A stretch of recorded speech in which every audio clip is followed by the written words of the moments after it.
ہندوستان کے وزیر اعظم نے 2025 کو اپنے ملک کے لیے کامیابیوں کا سال قرار دیا ہے۔ ہندوستان کے وزیر اعظم نریندر مودی نے اپنے ریڈیو کے مشہور پروگرام من کی بات کی 2025 کی آخری قسط میں اس سال کو ہندوستان کے لیے قابل فخر کامیابیوں کا سال قرار دیا۔ انہوں نے کہا کہ 2025 میں کئی بار ایسے لمحات آئے جن پر بقول ان کے ہندوستان کے عوام نے فخر کا احساس کیا۔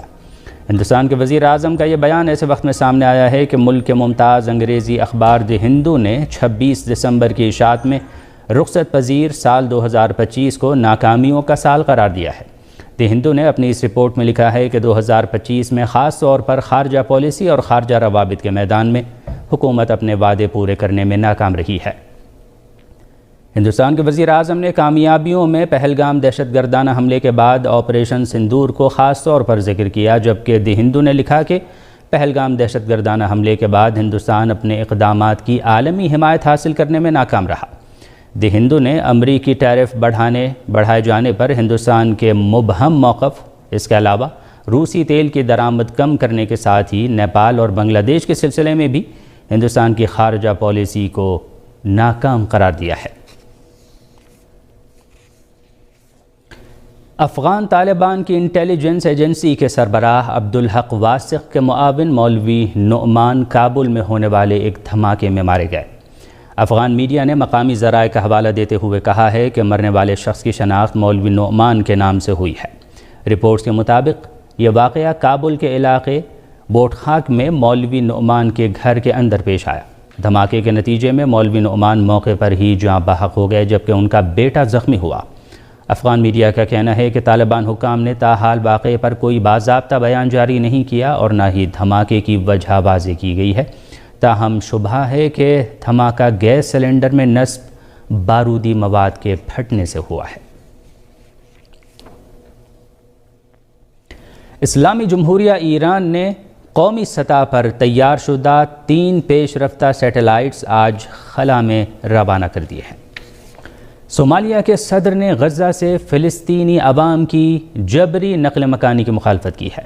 صومالیہ کے صدر حسن شیخ محمود نے غزہ پٹی سے فلسطینیوں کی جبری نقل مکانی کی کسی بھی کوشش کی سخت مخالفت کی۔ صومالیہ کی وفاقی پارلیمنٹ کے سامنے اپنی تقریر میں انہوں نے کہا کہ ان کا ملک کبھی بھی دوسرے ممالک کے خلاف جارحیت کے منظرنامے میں تبدیل نہیں ہوگا۔ صومالیہ کے صدر نے صہیونی وزیر اعظم بنیامین نتن یاہو کے اقدام کو اپنے ملک کی خود مختاری کی سب سے بڑی خلاف ورزی قرار دیا اور کہا کہ ان کا ملک علاقائی بحرانوں کو اپنی سرحدوں میں لانے کی کسی بھی کوشش کو مسترد کرتا ہے۔ اسی سلسلے میں صومالیہ کے وزیر اعظم حمزہ عبدی بری نے بھی صہیونی حکومت کی جانب سے صومالی لینڈ کو ایک آزاد اور خود مختار ریاست کے طور پر تسلیم کرنے کے اعلان کی مذمت کی اور اسے باطل اور غیر قانونی قرار دیا۔ صومالیہ کے وزیر اعظم نے زور دیا کہ ان کا ملک ایک آزاد ملک ہے جس کی سرحدیں بین الاقوامی سطح پر تسلیم شدہ ہیں اور ان کی وحدت اور علاقائی سالمیت پر کوئی بھی حملہ بین الاقوامی قانون کی صریح خلاف ورزی سمجھا جائے گا۔ ایران اور قطر کے وزرائے خارجہ نے علاقے اور خاص طور پر یمن کی تازہ ترین صورتحال کا جائزہ لیتے ہوئے اس ملک کی عرضی سالمیت کے تحفظ پر زور دیا ہے۔ ایران کے وزیر خارجہ سید عباس عراقچی اور قطر کے وزیر خارجہ محمد بن عبد الرحمن آل ثانی نے ٹیلی فونی گفتگو میں علاقے کی تازہ ترین صورتحال پر تبادلہ خیال کیا۔ دونوں وزراء نے صہیونی حکومت کی طرف سے جنگ بندی معاہدوں کی مسلسل خلاف ورزی اور غزہ اور لبنان پر پے در پے حملوں اور عام شہریوں کو نشانہ بنانے کے تناظر میں گفتگو کی اور فلسطین اور لبنان کی صورتحال پر تشویش کا اظہار کیا۔ ایران اور قطر کے وزرائے خارجہ نے عالمی برادری سے مطالبہ کیا کہ صہیونی حکومت پر اپنے وعدوں کی مکمل پابندی اور نسل کشی نیز غاصبانہ اور توسیع پسندانہ پالیسیوں کو روکنے کے لیے دباؤ ڈالے۔ دونوں فریقوں نے یمن کی تازہ ترین صورتحال پر بھی بات چیت کی اور متحدہ یمن اور اس کی عرضی سالمیت کے تحفظ پر زور دیا۔ شام کے مختلف شہروں میں سرکردہ علوی رہنماؤں کی اپیل پر مظاہرے کیے گئے ہیں۔ اتوار کو شام میں علوی اقلیتی فرقے کی اعلیٰ اسلامی کونسل کے سربراہ شیخ غزال کی کال کے بعد شام کے صوبوں طرطوس، لاذقیہ، ہومس اور حما کے دیہی علاقوں میں مظاہروں اور احتجاجی ریلیوں کی لہر دوڑ گئی۔ مظاہرین مرکزی سڑکوں اور اسکوائرز پر جمع ہوئے اور وہ شہریوں کے تحفظ، شہریوں کے حقوق کی خلاف ورزیوں اور حکومت کی طرف سے کیے جانے والے تشدد کے خاتمے کا مطالبہ کر رہے تھے۔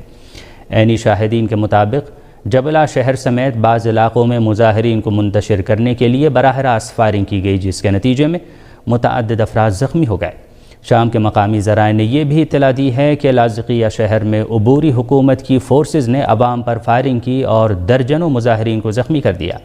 سیرین آبزرویٹری فار ہیومن رائٹس نے بھی اس حوالے سے اعلان کیا ہے کہ شام کی عبوری حکومت کے حامیوں نے جبلہ کے علاقے میں مظاہرین پر چاقوؤں سے حملہ کیا اور ان میں سے متعدد کو زخمی کر دیا۔ پاکستان کے نائب وزیر اعظم اور وزیر خارجہ نے حماس کو غیر مسلح کرنے کی سخت مخالفت کی ہے۔ اسلام آباد میں صحافیوں سے گفتگو کرتے ہوئے نائب وزیر اعظم اسحاق ڈار نے وضاحت کی کہ پاکستان غزہ میں صرف قیام امن کی مہم میں حصہ لے گا۔ انہوں نے مزاحمتی فلسطینی تنظیموں کو غیر مسلح کرنے کی سخت مخالفت کرتے ہوئے کہا کہ اسلام آباد ایسے کسی پروجیکٹ میں حصہ نہیں لے گا۔ پاکستان کے نائب وزیر اعظم اور وزیر خارجہ نے کہا کہ پاکستان صرف قیام امن میں حصہ لے گا اور قیام امن کے لیے واضح مینڈیٹ کی صورت میں غزہ جا سکتا ہے، لیکن حماس کو غیر مسلح کرنے یا حماس کی بنائی گئی سرنگیں ختم کرنے کے پروگرام میں حصہ نہیں لے گا۔ اسحاق ڈار نے کہا کہ پاکستان میں اور بین الاقوامی میڈیا میں ایسی رپورٹیں سامنے آئی ہیں کہ جن میں دعویٰ کیا جا رہا ہے کہ پاکستان 3500 فوجی بھیج رہا ہے، جبکہ حقیقت یہ ہے کہ اس سلسلے میں ابھی کوئی فیصلہ نہیں کیا گیا ہے۔ پاکستانی وزیر خارجہ نے کہا کہ اس معاملے پر سول اور عسکری قیادت کے درمیان مکمل ہم آہنگی اور واضح اتفاق رائے موجود ہے۔ ہندوستان میں تعلیم سے متعلق بی جے پی حکومت کی پالیسی کے بارے میں ایک تحقیقی رپورٹ میں بتایا گیا ہے کہ گزشتہ 5 برس میں ملک میں تقریباً 66 لاکھ بچے اسکول ترک کر چکے ہیں۔ ہندوستان کی ریاست مغربی بنگال کی وزیر اعلیٰ ممتا بنرجی نے الزام لگایا کہ ملک کی جن ریاستوں میں بی جے پی کی حکومت ہے وہاں بنگالی محنت کشوں کو ظلم کا نشانہ بنایا جا رہا ہے۔ مغربی بنگال کی وزیر اعلیٰ ممتا بنرجی نے بی جے پی کی حکومت والی ریاستوں میں بنگالی بولنے والے مزدوروں پر مظالم کی مذمت کی ہے۔ انہوں نے کہا کہ بی جے پی کے اقتدار والی ریاستوں میں جن بنگالی مزدوروں کو مظالم کا نشانہ بنایا گیا ہے اور ان کے خاندان والوں کو مشکلات کا سامنا ہے، مغربی بنگال کی حکومت مضبوطی سے ان کے ساتھ کھڑی ہے۔ بنرجی نے کہا کہ جو خاندان خوف اور عدم تحفظ کا شکار ہیں انہیں حکومت ہر ممکن مدد فراہم کرے گی۔ انہوں نے کہا کہ انسانی جان کی کوئی قیمت نہیں لگائی جا سکتی، تاہم اگر کسی واقعے میں کسی کی موت واقع ہوئی ہے تو ریاستی حکومت ان کے لواحقین کی مدد کرے گی۔ مغربی بنگال کی وزیر اعلیٰ نے ریاست اوڈیشہ میں بنگالی بولنے والے مزدوروں کے ساتھ تشدد کی حالیہ واردات کی سخت مذمت کی، جس میں ایک بنگالی مزدور ہلاک ہو گیا۔ انہوں نے 24 دسمبر کے روز پیش آنے والے اس واقعے کو دل دہلا دینے والا واقعہ قرار دیا اور کہا کہ کسی بھی شہری کو اس کی زبان اور شناخت کی بنا پر تشدد کا نشانہ بنانا قابل قبول نہیں ہے۔ اقوام متحدہ نے افغانستان میں بھوک مری کے خطرے کی جانب سے خبردار کیا ہے۔ اقوام متحدہ نے خبردار کیا ہے کہ رواں موسم سرما میں 1,70,00,000 افغان باشندوں کو سردی سے بچاؤ کے ضروری وسائل کے ساتھ ہی بھوک کا بھی سامنا ہے۔ اقوام متحدہ کے فوڈ پروگرام کا کہنا ہے کہ افغانستان میں موسم سرما میں بھوک کا سامنا کرنے والے افغان باشندوں کی تعداد گزشتہ برس سے 30 لاکھ زیادہ ہے۔ اس رپورٹ کے مطابق سردی کی شدت، بے روزگاری اور مہنگائی کی وجہ سے اس ملک کے غریب طبقات پہلے ہی معاشی بحران سے دوچار ہیں اور اس پر زلزلے، خشک سالی اور پڑوسی ملکوں سے افغان پناہ گزینوں کی واپسی نے صورتحال مزید خراب کر دی ہے۔ اقوام متحدہ کے فوڈ پروگرام نے کہا کہ پہلے افغان عوام کو بین الاقوامی انسانی امداد کا سہارا تھا، لیکن اب وہ بھی تقریباً ختم ہو گیا ہے۔ اسی کے ساتھ بین الاقوامی ریڈ کراس نے بھی اعلان کیا ہے کہ اس وقت 2,29,00,000 افغان باشندوں کو کسی نہ کسی شکل میں انسانی امداد کی ضرورت ہے۔ ایران میں شمال جنوب کوریڈور کی تکمیل کے پروجیکٹ پر تیز رفتاری کے ساتھ کام ہو رہا ہے۔ اس بات کا اعلان صدر ڈاکٹر مسعود پزشکیان نے خامنئی.IR میڈیا ہاؤس میں گفتگو میں کیا۔ انہوں نے اپنے اس انٹرویو میں ایران کے ٹرانزٹ راہداری منصوبوں کے بارے میں اہم تفصیلات بیان کیں۔ صدر مملکت نے بتایا کہ اس وقت ایران کے شمالی علاقے میں آستارا رشت ریلوے لائن اور ایران اور عراق کی سرحد پر شلمچا بصرہ ریلوے لائن کو نئے ایرانی سال کے آغاز سے قبل یعنی 21 مارچ 2026 سے پہلے مکمل کرنے کے ٹارگٹ پر تیز رفتاری کے ساتھ کام ہو رہا ہے۔ امریکی صدر ڈونلڈ ٹرمپ نے کہا ہے کہ روس اور یوکرین کے درمیان جنگ بندی مذاکرات حتمی مراحل میں ہیں۔ وہ فلوریڈا میں یوکرین کے صدر ولادیمیر زیلنسکی کے ہمراہ مشترکہ پریس کانفرنس سے خطاب کر رہے تھے۔ انہوں نے کہا کہ یوکرین کے لیے سیکیورٹی کی ضمانت کا معاملہ بھی تقریباً حل ہونے کے قریب ہے۔ فلسطینی پناہ گزینوں کے بارے میں اقوام متحدہ کے ادارے نے خبردار کیا ہے کہ غزہ میں شدید سرد موسم کے باعث لوگوں کی مشکلات مزید بڑھ گئی ہیں۔ سوشل میڈیا پر ایک پوسٹ میں پناہ گزینوں کے ادارے کے کمشنر جنرل فلپ لیزرینی نے کہا ہے کہ غزہ میں فلسطینی پانی سے بھرے خیموں اور تباہ شدہ عمارتوں کے ملبے کے درمیان زندگی بسر کر رہے ہیں۔ انہوں نے خبردار کیا کہ متاثرہ علاقوں میں ضرورت کے مطابق امدادی سامان تک رسائی کی اجازت نہیں دی جا رہی۔ بنگلہ دیش میں پولیس نے کہا ہے کہ نوجوان سیاسی کارکن شریف عثمان بن ہادی کے قاتل بھارت فرار ہو گئے ہیں۔ ڈھاکے میں ایک نیوز کانفرنس سے خطاب کرتے ہوئے میٹروپولیٹن پولیس کے ایڈیشنل کمشنر SN نذر الاسلام نے کہا کہ شریف عثمان بن ہادی کو باقاعدہ منصوبہ بندی کے تحت قتل کیا گیا تھا۔ شریف عثمان بن ہادی بھارت مخالف موقف کے لیے مشہور تھے، جو سابق بنگلہ دیشی وزیر اعظم شیخ حسینہ کے خلاف عوامی بغاوت کے دوران سامنے آئے۔ ایران نے مغربی پابندیوں کے باوجود تہران کے خلائی پروگرام کے لیے ایک نئے قدم کے طور پر روس کے خلائی مرکز سے مقامی طور پر بنائے گئے 3 تجرباتی سیٹلائٹ خلا میں بھیجے ہیں۔